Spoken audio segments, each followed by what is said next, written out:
Right, hi there guys. Task 8. I'm going to need you to do me a little favor because there's a bit of this that I can't see. Maybe I'm just not seeing it, but hopefully it'd be great if we talked about it to see what's going on. Okay, but at least this bit I think we can all sort of figure out.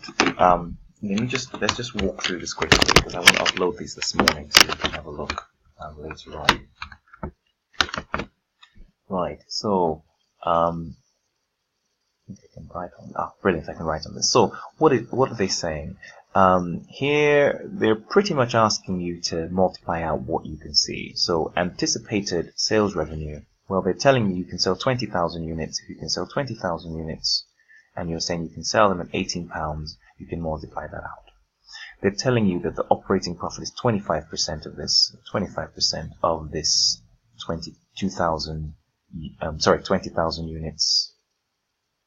Times £18. That's what they're saying. So therefore, if this is the revenue and if this is the profit, well, this minus this must be the cost, mustn't it? This is 360,000. I believe this is 90,000, and this will mean the targeted cost is 270,000. And of course, if it says what is the targeted cost per unit, we must be dividing 270,000 by 20,000, right? So this bit here must be 270,000 by 20,000, and that gives us £13.05. That bit's okay. Let's go to the next bit as well.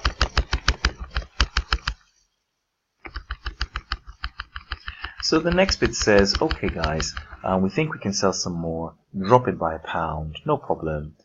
And then it says we want to maintain an operating margin of 25%. Okay, no problem. So if this is the new selling price, operating profit of 25% of this pounds gives us times 17 gives us £4.25. So this is £4.25. We're also told, well, if this is the selling price and that's the profit, well, the target total cost must be 17 minus £4.25. Right, because that's £12.75. So that's 17 minus £4.25 will give us £12.75. So if this is the total cost, this is made up of a variable cost and of course a fixed cost, which must be the difference between 12, because total, right, is made up of fixed and variable, right? So that's £12.75 minus £7, which is £5.75. This one here, I mean, in my head, I tried to do it in a few ways, and I've looked at the answer that they're giving you in the notes, and I can't see how they're arriving at 25,217 units, or whatever. I arrive at almost a different answer. So what I want us to do is, I don't know, Luke, Alice, Jamal, Wesley, Haroon, whoever can tell me how you have arrived at this. Please tell me, because the way I've tell me your answer first, because I'll show you. I think what I've done is, well, I've sort of found, because in my mind, really, it's a matter of a difference in contribution. So, because all I see is a £1 difference in contribution, and so the question is, I need to sell a few more options, a few more units to cover this contribution, because the variable costs have stayed the same at £7. It's gone from 18 down to 17. So really, it's just the question is I need to sell. So in my mind, what you now need to do is that it's literally just finding a new break-even point in my mind. And so the new break-even point would be the fixed costs, and the fixed costs really were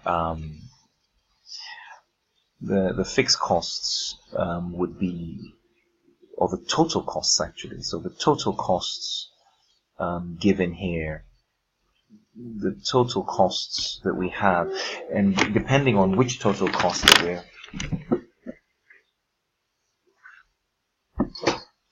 I think what we have to do is look at the total costs, but I'll leave this. I'll come back to do this one and play with it just because of time. I can't quite see it straight away, but we'll come back and discuss that.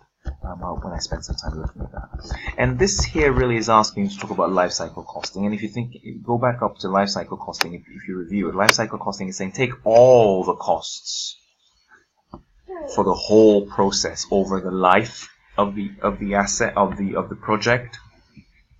And if you do that, and then you can compare that to the target cost. And the target total cost is 270.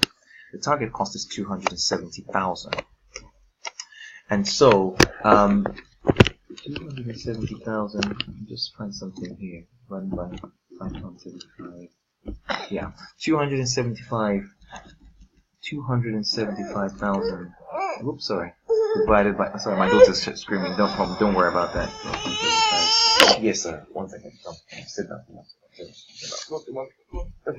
because I want to make this video. I don't want to start a new one. Right. So £2.70 is the target cost versus the life cycle cost, which is given to you. So the life cycle cost is you adding up all the costs, which is the adding up the 65 plus the 140 plus the 45 plus the 35. So life cycle says take all of these into consideration and then compare that to the target cost and then make a decision. And the life cycle cost is actually greater than the target cost. So the question is that can we actually hit, right now what we have is this is what we should be doing it for, but our life cycle cost is actually 285, and that's much more. So the question is we shouldn't really take this project, or we would have to find a way to bring down those life cycle costs, the full cost really. So life cycle costing is sort of saying look at the full cost over the life, including research, clearing out everything, versus what you think the target cost should be. But this one I'm going to come back to. So maybe tomorrow when I have some more time to just see, maybe it's just the time of day, I'm missing something. But that's how you fill in all those boxes. But it's an exam, by the way, it's an exam. So there's 2 marks there. It's not the end of the world. I'll look at that and see where I'm missing that. Okay, great stuff. Have a good day.